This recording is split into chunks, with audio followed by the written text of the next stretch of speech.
Olá pessoal, tudo bem com vocês? Vamos começar a primeira aula do segundo bimestre? Antes, só vou fazer um lembrete. Eu já mandei para alguns e-mails, já mandei para alguns contatos no WhatsApp que eu tenho, para os meninos representantes de sala, quais serão as atividades avaliativas do segundo bimestre. Junto com essa postagem do vídeo, também vou colocar embaixo nas observações ali quais serão as atividades e como que nós vamos trabalhar nesse bimestre. Nós vamos intercalar. Uma semana eu posto vídeo e slides, na outra semana eu fico à disposição para esclarecer dúvidas, tudo bem? Aí nós vamos vídeo, slides, esclarecer dúvida, vídeo, slides, esclarecer dúvida, até acabar os capítulos do segundo bimestre, que vai dar certinho, eu já fiz as contas, dá certinho fazendo assim, ok? E aí outra coisa que eu quero pedir para vocês, para que respeitem o dia das nossas aulas. Que dia que eu teria aula com o terceiro A? É na terça. Que dia que eu tenho aula no terceiro B? Na quarta. Nesses dias, terça ou quarta, das 19 às 23, eu estou à disposição pelo WhatsApp para tirar dúvidas, tanto do vídeo, dos slides ou das pesquisas, o que vocês precisarem, ok? Vamos respeitar esses dias para facilitar também a organização do meu trabalho. Ok? Então vamos lá, o primeiro capítulo fala de choque de civilizações. Para a gente entender um pouquinho, o capítulo 5, 6 e 7 ainda vai voltar nisso. Então a gente tem que entender bem o significado, a origem dessa expressão choque de civilizações. A expressão choque de civilizações, ela surgiu logo depois do final da Primeira Guerra, da Guerra Fria, em 1991. Ela surgiu no final da Segunda Guerra, né? Depois um pouquinho em 1947, até o período aí que ficou conhecido como Guerra Fria, 1991. Essa expressão choque de civilizações, muitos estudiosos levantaram uma definiçãozinha para ela, certo? Só que a que ficou mais conhecida e aceita foi do cientista político estadunidense Samuel Huntington, e é o que cai no Enem, ok? Então a gente vai falar dele, mais a definição dele, trabalhar em cima do mapa dele, porque é o que cai no Enem. Samuel Huntington, em 93, ele criou uma definição para choque de civilizações. Ele alegava que culturas diferentes geram conflitos. Como assim cultura? O que é cultura? É o modo de ser, estar e agir de um povo. Ou seja, aquilo que eu como, o estilo que eu me visto, o estilo de música, a língua que eu falo, a religião. Isso tudo faz parte da cultura de um povo.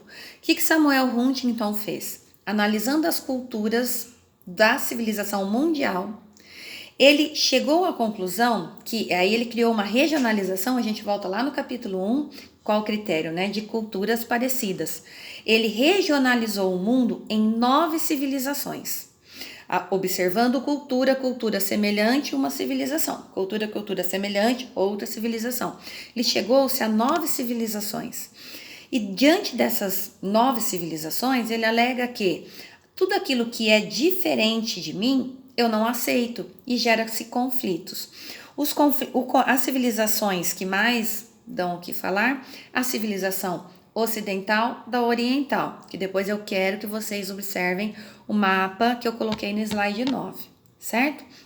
Diante dessa regionalização, desse mapa de civilizações diferentes, estava meio adormecido esse conceito.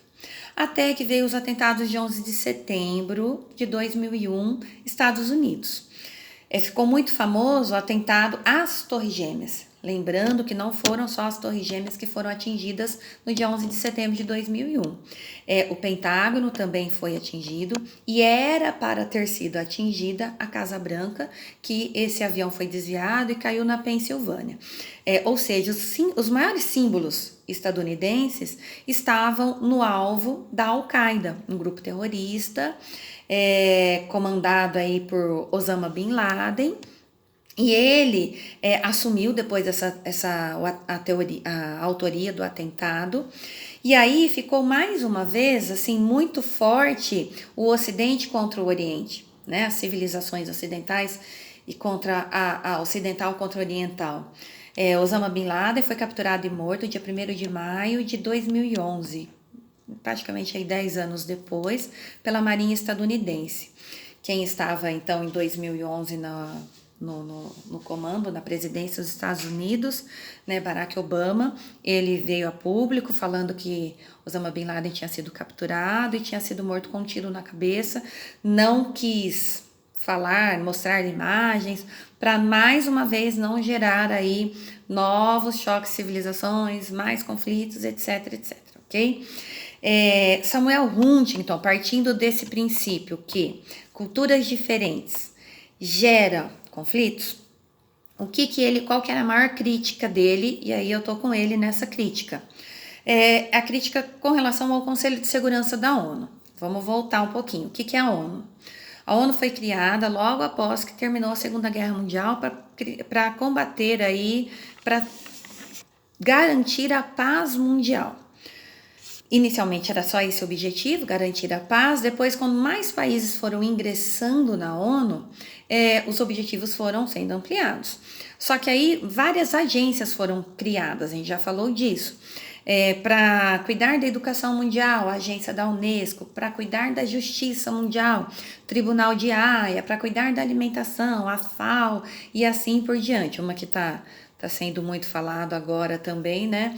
É a Organização Mundial da Saúde, a OMS, por conta aí do coronavírus, está muito em evidência, é uma das agências da ONU. A agência da ONU mais falada antes, né, do corona, era o Conselho de Segurança, por conta da sua importância, por conta da sua imponência. O Conselho de Segurança tem como objetivo garantir a segurança mundial, ou seja, meio aquele primeiro objetivo da paz mundial da ONU como um todo. Como que funciona o Conselho de Segurança? O Conselho de Segurança, ele tem 15 cadeiras, 15 países que administram o Conselho de Segurança. Desses 15, 10 são rotativos e 5 são permanentes. Isso nunca vai mudar. Quem são os donos dessas 5 cadeiras permanentes? Estados Unidos, a Rússia, o Reino Unido, a França e a China. Aí, vamos voltar lá no pensamento de Samuel Huntington. Se temos 9 civilizações diferentes, primeira coisa, o Conselho de Segurança deveria ter 9 cadeiras permanentes, certo? Já que o objetivo do Conselho de Segurança é promover a segurança, a paz mundial, amenizar os conflitos, sabendo que diferenças culturais geram conflitos, então já tem um erro aí. 5 cadeiras efetivas e 9 civilizações. Quando você pegar, que eu quero que você faça isso, vá lá no slide 9 e olhe. Estados Unidos faz parte de qual civilização? A Rússia faz parte de qual civilização? Reino Unido, a França, a China faz parte de qual civilização? Quero que vocês façam esse exercício. Quando vocês fizerem um exercício, vocês vão ver que dessas 5 cadeiras permanentes, desses 5 países, apenas 3 civilizações estão representadas no Conselho de Segurança. Então, essa é a maior crítica de Samuel Huntington, que o órgão que deveria cuidar mais para não ter conflitos, ele não é equilibrado, né? Não tem, são 9 civilizações diferentes que quando eu me deparo com uma civilização diferente da minha, eu entro em conflito. Pelo fato de ter uma cultura diferente da minha. Eu não aceito a cultura do outro, principalmente nós, Brasil, a gente faz parte da civilização latino-americana. Latino-americana, a gente concorda que nós somos bem mais tranquilos, mas quando a gente vê, por exemplo, Estados Unidos contra um muçulmano, que são civilizações totalmente aí, né, diferentes, o ocidental contra o oriental, quando a gente vê essas civilizações, a gente vê que não é tão de boa como nós, os brasileiros, os latino-americanos, que a gente pode estar, por exemplo, na nossa sala de aula mesmo, a gente pode ter pessoas de religiões diferentes, de etnias diferentes, e a gente convive todo mundo numa boa, certo? Então, tem civilizações que não se aceitam, não aceitam as culturas. E essa é a maior crítica de Samuel Huntington, ok? Então, vamos recapitular. Choque de civilizações, vários cientistas, vários estudiosos já criaram a definição, sendo a mais aceita de Samuel Huntington, diferenças culturais religiosas, né? Ele enfatiza isso, cultural, religiosas, causam conflitos. Estava meio, adormecido essa expressão, depois dos atentados de 11 de setembro, aí Estados Unidos sendo atacado pela Al-Qaeda, sob o comando de Bin Laden, veio à tona de novo essa expressão e veio à tona a crítica de Samuel Huntington ao Conselho de Segurança da ONU por não ter 9 cadeiras permanentes. Lembrando que o Conselho de Segurança, ele tem voz e veto. Todo mundo, os 15, podem opinar, porém somente os 5 podem votar sim, votar não, pode invadir tal lugar, não vamos invadir tal lugar. Então, assim, 5 são aqueles mais, que têm o poder maior, querendo ou não, o poder de segurança mundial nas mãos. E nós temos 9 civilizações diferentes e desses 5, só 3 civilizações estão representadas, ok? Qualquer dúvida, estou à disposição. Terminando, entendendo a minha fala, mais os slides que estão aqui junto na postagem. Se vocês tiverem alguma dúvida, na próxima semana estou à disposição, ok? Obrigadão, viu? Beijão!